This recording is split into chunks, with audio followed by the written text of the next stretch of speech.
Vous êtes ministre depuis 17 ans, c'est ça? Vous n'avez rien fait de votre vie que d'être ministre? C'est ça votre métier?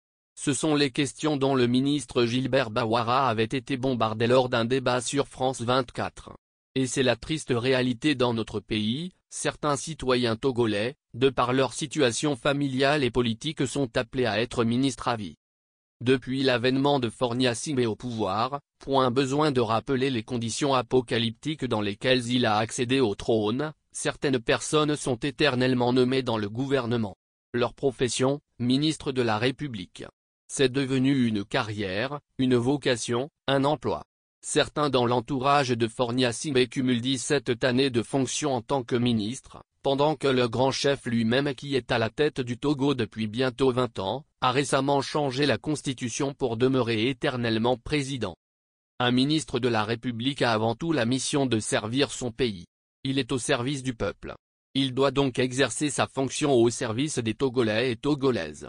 Mais dans notre pays, comme ailleurs sous les tropiques, les gens se servent de leur poste de ministre pour une ascension personnelle. Au Togo où la corruption est endémique et où les gouvernants n'éprouvent aucun besoin à rendre compte au peuple, devenir ministre est l'occasion rêvée pour devenir riche et pour une accumulation de jouissances matérielles. C'est la raison pour laquelle certains célèbrent leur nomination comme il se doit.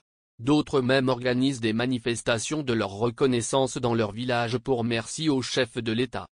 Sous le père comme sous le fils, à la prise de fonction des ministres jusqu'à leur départ, ils ne déclarent jamais leur patrimoine. Ils passent le plus clair de leur temps à écornifler l'argent du contribuable. Au point que la corruption fleurit de plus belle dans les plates-bandes du sérail.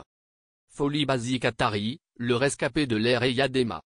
Avec Faure Gnassingbé, la plupart des ministres avec Eyadema ont été sortis du premier cercle du pouvoir, à l'exception d'un seul rescapé qui est encore ministre, Folie Basi Katari. Ce natif de Sokodé avait occupé plusieurs hauts postes de responsabilité, avant d'être nommé le 3 décembre 2002, garde des Sceaux, ministre de la Justice chargé de la promotion de la démocratie et de l'état de droit. Folie Basi Katari avait officié dans le gouvernement ensemble avec Faure Gnassingbé qui détenait le portefeuille de l'équipement, des mines et des postes et télécommunications, jusqu'à début 2005 où ce